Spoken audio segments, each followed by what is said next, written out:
Sojourner Truth was born around 1797 in Ulster County, New York. Originally named Isabella Baumfree, Truth was sold at 11 years old along with a flock of sheep for $100.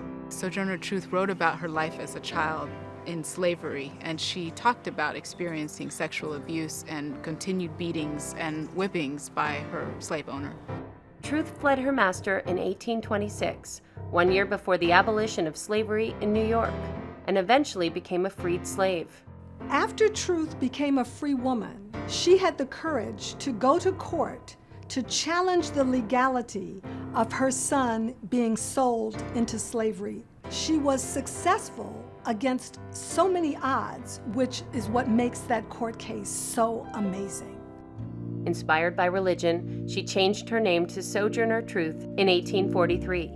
The following year, she joined forces with abolitionists such as Frederick Douglass and William Lloyd Garrison. Sojourner Truth became a traveling preacher, but also she was an early women's rights advocate, and so she spoke very forcefully for that as well. In 1850, she published her memoirs, and the following year, Truth delivered her famous speech at the Ohio Women's Rights Convention.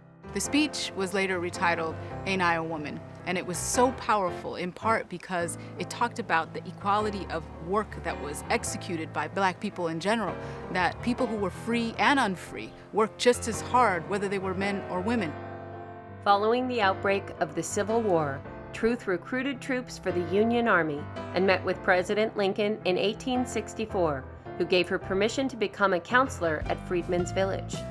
Sojourner Truth made a singular contribution during the Civil War. She agitated for Black people to be able to fight for their own freedom.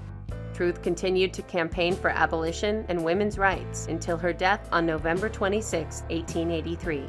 In 2009, a statue of Sojourner Truth was unveiled at the U.S. Capitol, commemorating her legacy. Sojourner Truth was one of the gutsiest women in American history, Black or white.